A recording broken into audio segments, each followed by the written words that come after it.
Georgian. Back in December 2010, in a remote part of Tunisia, the self-immolation of a fed-up street vendor sparked the Arab Spring. Today, the city of Sidi Bouzid's back in the news, only this time it's because Salafist radicals ransacked the only hotel bar in town that serves alcohol. It's the latest incident since the Islamist party Ennahda won constituent assembly elections. More radical Islamists have occupied universities, trashed arts events, and even beat a vacationing French local lawmaker whose wife and kids were dressed for the beach. The secular opposition feels the government's been harder on them than on the radicals, with charges pressed against journalists and artists. The respected former chair of a post-revolution constitutional panel, Lina BEN MHENNI, has even warned of a, quote, risk of dictatorship worse than Ben Ali's. Has Tunisia's fledgling democracy taken a wrong turn even before it's finished drawing up a new constitution? And what attitude should the West take in countries like Tunisia? Today, in the France 24 debate, we're asking if democracy is in danger in Tunisia. And joining us by Skype from Tunis, she's the author of A Tunisian Girl, a blog read the world over, teacher and activist Lina BEN MHENNI. Welcome back to the debate. Also with us, Adnane Ben YOUCEF of the opposition Aljoumhouri party. Thank you for being with us. Legal scholar Sylvie JACQUOT-BARRAULT of the Université of Paris-Sud, of Paris South, I guess you would say. You study civil liberties in Tunisia. Thank you for being with us. And from Cairo, Financial Times correspondent Borzou DARAGAHI. Welcome back, sir.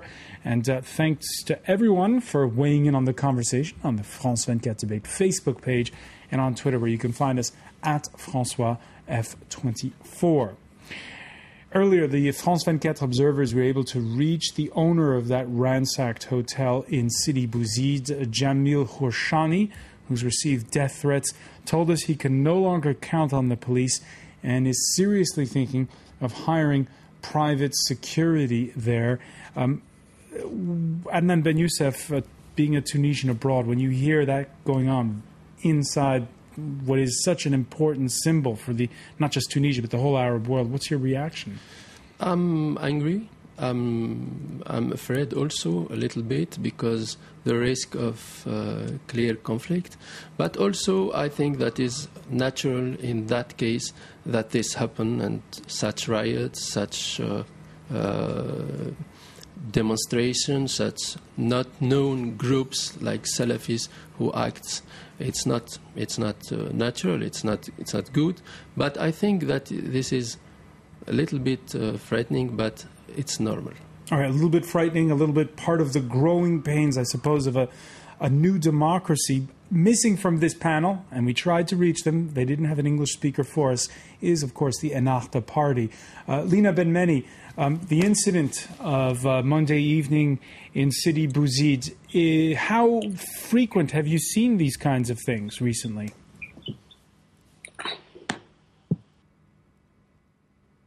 All right, we seem to be having technical difficulties reaching Tunis. Borzou DARAGAHI, when you hear a respected scholar like Lina BEN MHENNI say there's a risk of a dictatorship worse than Ben Ali's, your reaction to that statement? I think it's very worrying what's happening there and the dynamic that is being set in motion. Right now is a very critical moment in Tunisia's history. I think that there are forces, opposing forces within the Ennahda party itself. They're not sure what to do. They're political novices. They're being pulled in multiple directions. And there is this temptation to allow these Salafists to run wild, really, on the streets of Sidi Bouzid and other cities in an attempt to neutralize their political opponents. This is a temptation, a very dangerous temptation, that needs to be addressed and focused on at this very critical, tense moment.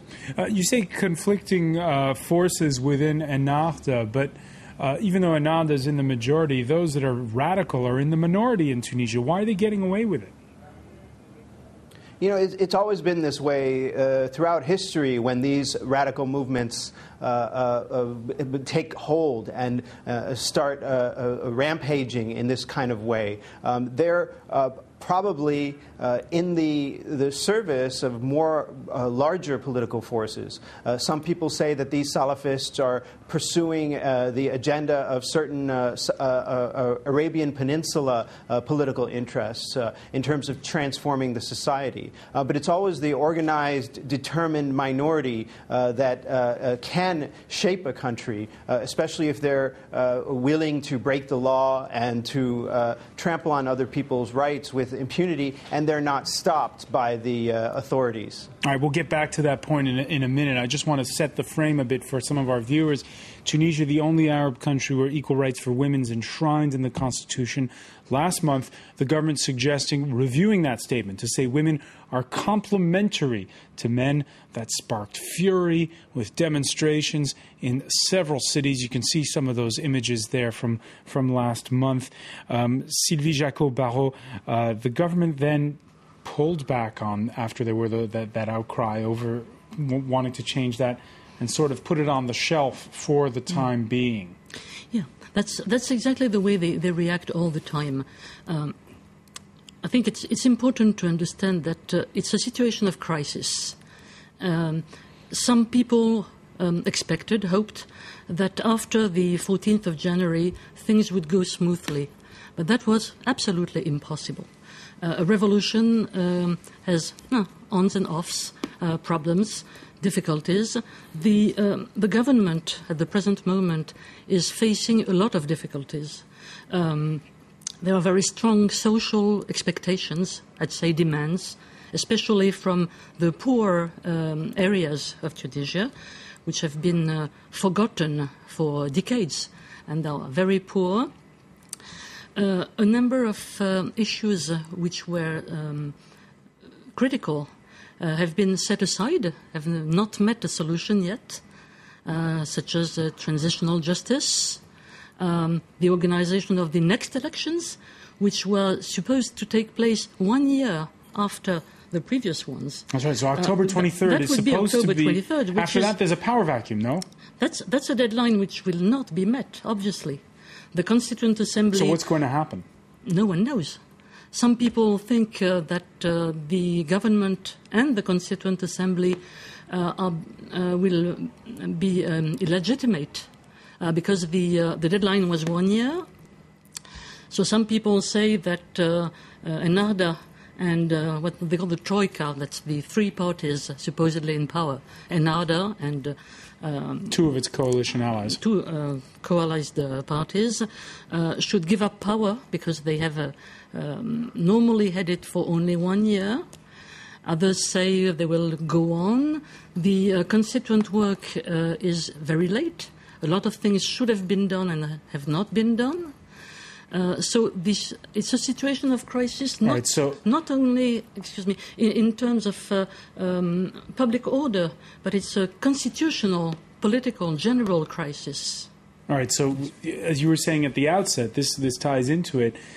Learning democracy is proving difficult. Everything's running late. There'll be elections at the earliest in March, but some even say later than that. So pragmatically, realistically, what should happen after that October 23rd expiration date? No one knows, but... What would you like to see? I think that the problem and the real risk of this transition is that those who are leading the country right now do not want to seek or to search for consensus with the other political party, with the civil society, and even with organizations like the trade union organization and else.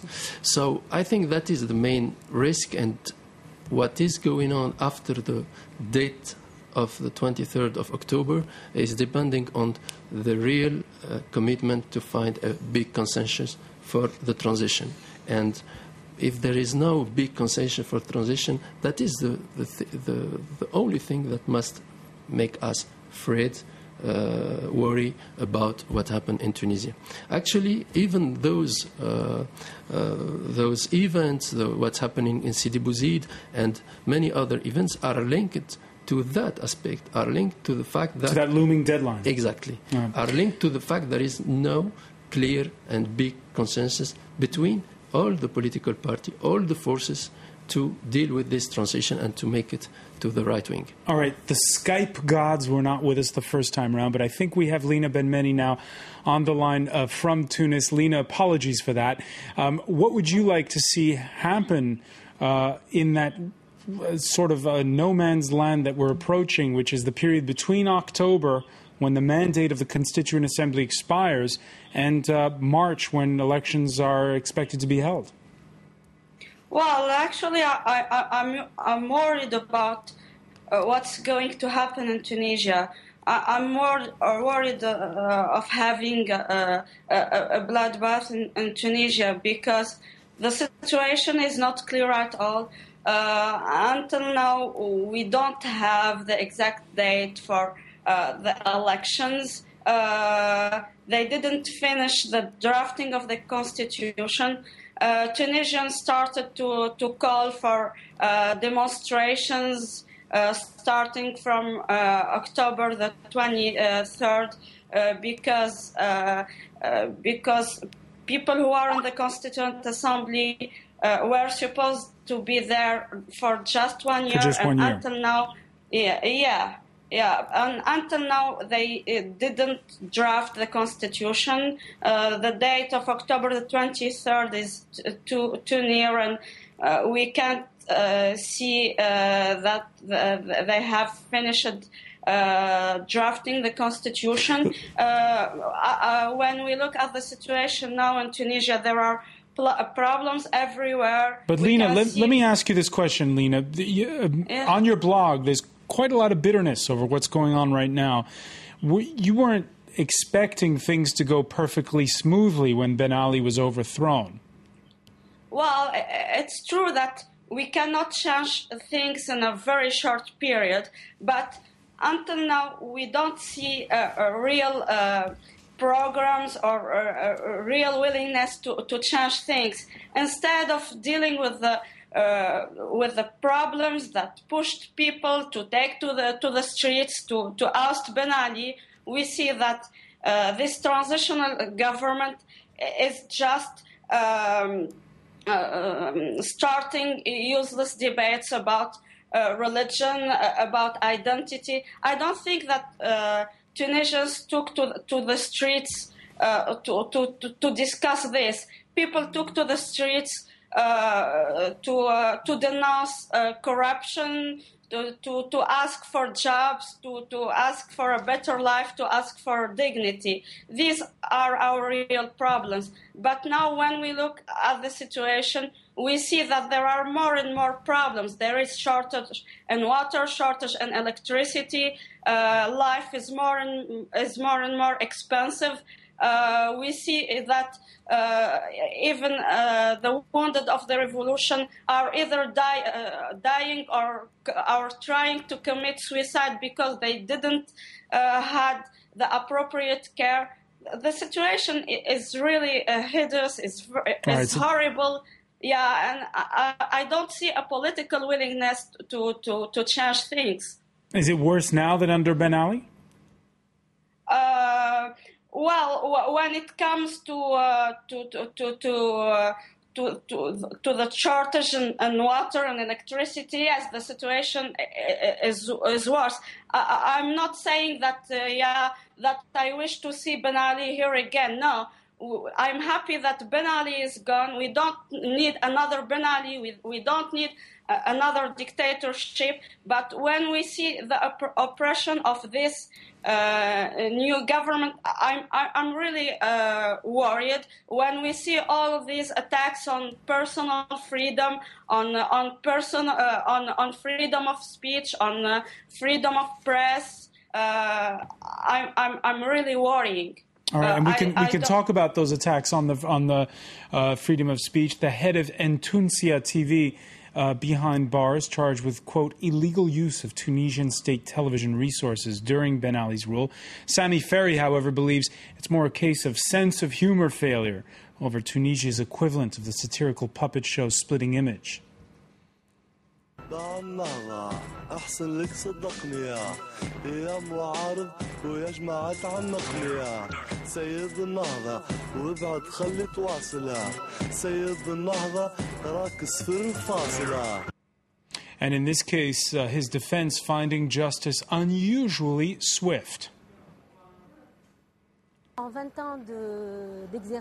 In 20 years of experience as a lawyer, honestly, I've never seen a hearing scheduled in 24 hours with a verdict declared the next day. The legal process should normally take from 2 to 3 months, or at least a few weeks.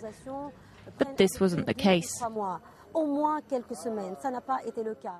right, and journalists feeling the heat, as France 24's correspondent in Tunis, David Thompson, reports.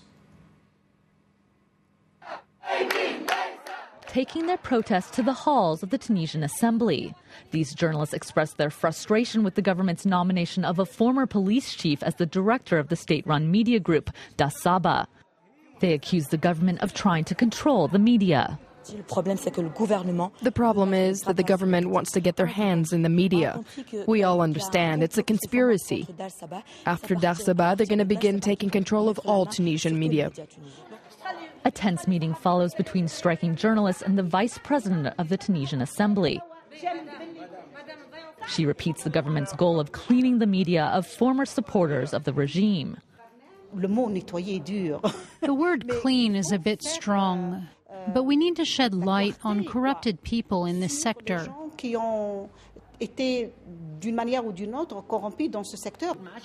Like the journalists, some in the Tunisian opposition are also worried about a consolidation of power in the hands of the Islamist-led government.